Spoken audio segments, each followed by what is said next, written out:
Workplace Rights Week takes place through April 27th all the way until May 1st. And discussing this topic with us is Sean Egan with the Department of Labor and Economic Opportunity.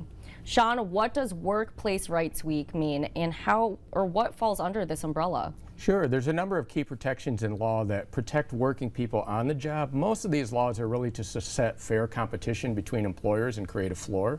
Some of those important rights, of course, that we're used to are safe workplaces, getting paid on time, minimum wage and overtime, youth employment protection, and workers' comp in the event of an injury.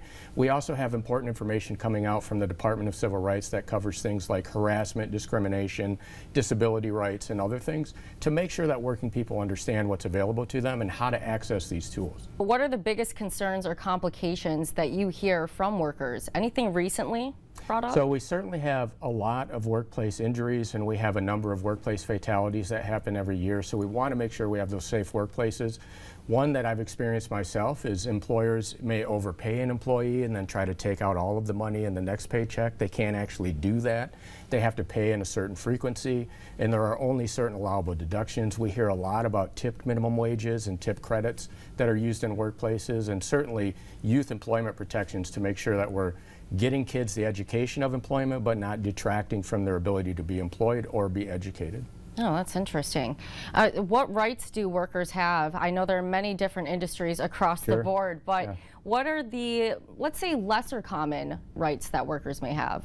Yeah, probably one of the few that people get into is that we actually have a law in Michigan that protects your workplace policy as it relates to your fringe benefits. So if your policy says that the employer pays out your paid time off, for example, and they don't do that, you can file a claim with us and we may be able to recover those funds.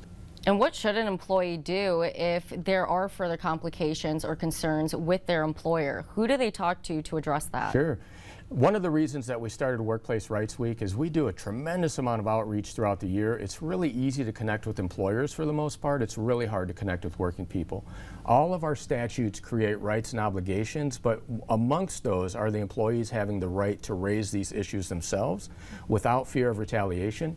And if they are afraid to do that, they can file complaints with our Michigan Wage and Hour or our Michigan Department of Civil Rights or MIOSHA, Workers' Comp, or our Bureau of Employment Relations to make sure that these rights are protected. Throughout Workplace Rights Week, you'll see a lot of social media activity and you'll see some videos and presentations. On Tuesday for Workers' Memorial Day, we'll be doing a site visit to talk with workers about workplace safety. On Friday, we're going to be launching some youth employment curriculum development tools that we're making, as well as youth employment focused handouts that describe these things in a better way.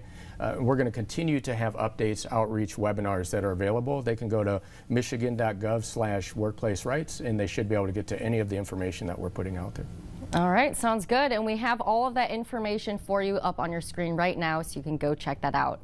Sean, thank you so much for joining us. Thank you for having me.